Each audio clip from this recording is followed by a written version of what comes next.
అల్లూరి సీతారామరాజు జిల్లా జీకేవి జర్రెల బాక్సైట్ కొండలపై పర్యటించిన ఎమ్మెల్యే విశ్వేశ్వరరాజు వైసీపీ నాయకులు కార్యకర్తలతో కలిసి కొండపై బైఠాయించి ధర్నా చేసిన ఎమ్మెల్యే విశ్వేశ్వరరాజు జీకే వీధి మండలంలోని జర్రెల బాక్సైట్ కొండలను వైసీపీ ఎమ్మెల్యే మత్స్యరాస విశ్వేశ్వరరాజు శనివారం సందర్శించారు. వైసీపీ నాయకులు కార్యకర్తలతో కలిసి కొండపై బైఠాయించి ధర్నా నిర్వహించారు. ఎమ్మెల్యే విశ్వేశ్వరరాజు మాట్లాడుతూ కొండ ప్రాంతంలో బాక్సైట్ నిక్షేపాల నమూనాలను సేకరించిన వ్యక్తులను పోలీసులు అదుపులోకి తీసుకున్నారని, వారిపై ఎలాంటి చర్యలు తీసుకున్నారో ప్రభుత్వం, పోలీసు అధికారులు ప్రజలకు వెల్లడించాలని డిమాండ్ చేశారు.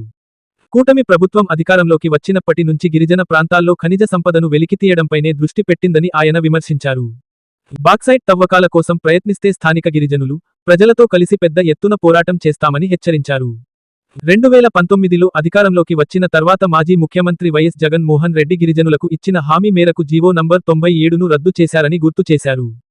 ప్రస్తుతం కూటమి ప్రభుత్వం కొందరి ప్రయోజనాల కోసం గిరిజన ప్రాంత గనులపై కన్నేసిందని ఆరోపించారు. ఇంత జరుగుతున్నా ప్రభుత్వం స్పందించకపోవడం ఆశ్చర్యకరమని, బాక్సైట్ తవ్వకాల ప్రయత్నాలను గిరిజనులంతా కలిసి అడ్డుకుంటారని స్పష్టం చేశారు. గిరిజనుల జీవనాధారం, అటవీ సంపద, పర్యావరణ పరిరక్షణ కోసం పోరాటం కొనసాగిస్తామని తెలిపారు. వైసీపీ నాయకులు, గిరిజన సంఘాల ప్రతినిధులు, స్థానిక ప్రజలు ఈ కార్యక్రమంలో పాల్గొన్నారు.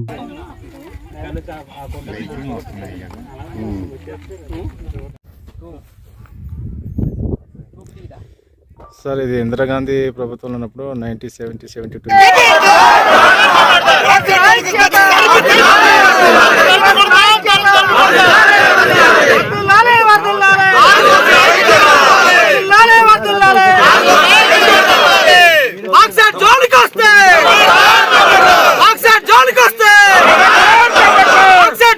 మీడియా మిత్రులకు నమస్కారం. మొన్నటి రోజున అల్లూరి సీతారామరాజు జిల్లా పాడేరు నియోజకవర్గం జీకేవీధి మండలం జర్రెల గ్రామంలో ఉన్నటువంటి బాక్సైట్ నిక్షేపాలు ఉన్నటువంటి ఆ కొండకు వెళ్ళి కొంతమంది గుర్తు తెలియని వ్యక్తులు వెళ్ళి అక్కడ ఉన్నటువంటి శాంపిల్స్ని సేకరించడంతో ఇక్కడ స్థానికంగా ఉన్నటువంటి మా ప్రజలందరూ కూడా అడ్డుకోవడం జరిగింది. వాళ్ళకి నిర్బంధించడం కూడా జరిగింది. ఆ తర్వాత జీకేవీధి పోలీసు వారు వచ్చి వాళ్ళని ఇక్కడ నుంచి పోలీస్ స్టేషన్కి తీసుకెళ్ళి అక్కడ నుంచి ఏం మాట్లాడి పంపించేశారో మాకైతే తెలియదు. కానీ ఈరోజు ఈ కూటమి ప్రభుత్వం అధికారంలోకి వచ్చిన ఈ 2 సంవత్సరాల తర్వాత ఎంతసేపు ఎక్కడ రంగురాలు ఉన్నాయి, ఎక్కడ లెటరేట్ ఉంది, ఎక్కడ నిధులు ఉన్నాయని చెప్పని వెతికే పనిలో ఉన్నారు. దాంట్లో భాగంగానే మొన్నటి రోజున ఈ బాక్సైట్ నిక్షేపాలు ఉన్నటువంటి కొండకు వెళ్ళి ఈరోజు వాళ్ళ శాంపిల్స్ సేకరించడం జరిగింది. మేమైతే ఒకటే హెచ్చరిస్తున్నాం, ఇక్కడ స్థానికంగా ఉన్నటువంటి మా ప్రజలందరితో కలిసి ఖచ్చితంగా ఈ బాక్సైట్ని తవ్వకాలను మేమైతే అడ్డుకుంటాం. ఇక్కడ ఉన్నటువంటి అందరికి కూడా తెలుసు, ప్రజలందరికీ కూడా తెలుసు, గతంలో జగన్మోహన్ రెడ్డి గారు ఇదే బాక్సైట్ మీద చింతపల్లిలో భారీ బహిరంగ సభ పెట్టి ఆ రోజు జగన్మోహన్ రెడ్డి గారు వచ్చి ఆయన ప్రతిపక్ష నేత ఉన్నప్పుడు ఒక మాట ఇచ్చారు, మేము అధికారంలోకి వస్తే ఖచ్చితంగా ఈ బాక్సైట్ త్రవ్వకాలని మేము అడ్డుకుంటాము, ఆపేస్తామని చెప్పేసి ఆ రోజు జగన్మోహన్ రెడ్డి గారు మాట ఇవ్వడం, ఇచ్చిన మాట ప్రకారం 2019లో అధికారంలోకి వచ్చినటువంటి నెల రోజుల వ్యవధిలోనే జీవో నెంబర్ 97 రద్దు చేసి గిరిజనుల పక్షపాతిగా జగన్మోహన్ రెడ్డి గారు నిరూపించుకున్నారు. అయితే వైఎస్ఆర్ కాంగ్రెస్ పార్టీ తరఫున మేము ఒకటే కట్టుబడి ఉన్నాం, జగన్మోహన్ రెడ్డి గారు అలాగే మా పార్టీ శ్రేణులంతా కూడా ఎట్టి పరిస్థితుల్లో కూడా ఈ బాక్సైట్ త్రవ్వకాలని అడ్డుకుంటాం. మేము అధికారంలోకి వచ్చినా సరే ఈ త్రవ్వకాలు అనేవి జరగనివ్వం.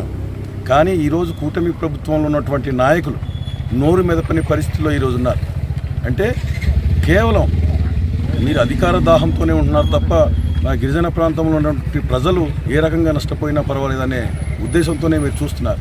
అదే రకంగా మీ నాయకుడు ఈ చంద్రబాబు నాయుడు గారు, ఈరోజు ముఖ్యమంత్రిగా ఉన్న చంద్రబాబు నాయుడు గారు, మీరు కేవలం గిరిజన ప్రాంతంలో ప్రతి ఎటువంటి పరిస్థితుల్లో కూడా ఇక్కడ వార్డు మెంబర్ నుంచి సర్పంచులు కానీ, ఎంపీటీసీలు కానీ, ఎంపీపీలు, జెడ్పీటీసీలు, అన్ని స్థానాలు కూడా ఎమ్మెల్యేలు, ఎంపీలు ప్రతి సందర్భంలో కూడా వైఎస్ఆర్ కాంగ్రెస్ పార్టీకి పట్టం కడుతున్నారనే ఒక దురుద్దేశంతోనే మీరు ఇటువంటి బాక్సైట్ని వెలికి తీయాలని చెప్పేసి ఒక కుట్ర పన్నుతున్నారు తప్ప వేరే ఉద్దేశం లేదని చెప్పేసి కూడా ఈ సందర్భంగా ప్రజలందరూ కూడా ఒకసారి ఆలోచన చేయాలని చెప్పేసి కూడా కోరుతున్నాను. ఖచ్చితంగా ఈ కూటమి ప్రభుత్వం చేస్తున్నటువంటి కుటిల ప్రయత్నాలన్నింటినీ కూడా మా గిరిజనులంతా కలిసి ఒకే ఆలోచనతో, ఒకే ఉద్దేశంతో ఈరోజు ఖచ్చితంగా అడ్డుకుంటాం. మీరు చేస్తున్నటువంటి ఆలోచనలు అయితే ముందుకు సాగనివ్వమనే విషయాన్ని కూడా ఈ సందర్భంగా తెలియజేస్తున్నాం. మరీ ముఖ్యంగా ఈరోజు మా గిరిజన ప్రాంతంలో ఇంత జరుగుతున్నా సరే మా స్థానికంగా ఉన్నటువంటి మా నాయకులు, కూటమిలో ఉన్నటువంటి నాయకులు కనీసం నోరు మెదపకపోవడం, నిజంగా వాళ్ళ ఆలోచన ఏంటో కూడా ఇక్కడ మా స్థానిక గిరిజనులకు అంతుపట్టట్లేదు. ఖచ్చితంగా ఇకనైనా సరే మీరు నోరు మెదపండి, నోరు తెరవండి, నోరు తెరిచి సమాధానం చెప్పండి. ఇక్కడ ఉన్నటువంటి గిరిజన ప్రాంత ప్రజలకి సమాధానం చెప్పాల్సినటువంటి అవసరం ఉంది.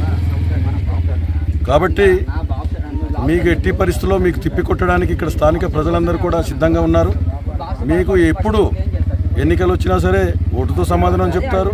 అలాగే మీరు స్థానిక గిరిజన గ్రామాలకు వెళ్ళినప్పుడు వాళ్ళు ఖచ్చితంగా మీకు ఏ రకంగా చెప్పాలో ఆ రకంగా సమాధానం చెప్పడానికి కూడా అందరూ సిద్ధంగా ఉన్నారనే విషయాన్ని కూడా ఈ సందర్భంగా తెలియజేస్తున్నాను. Thank you.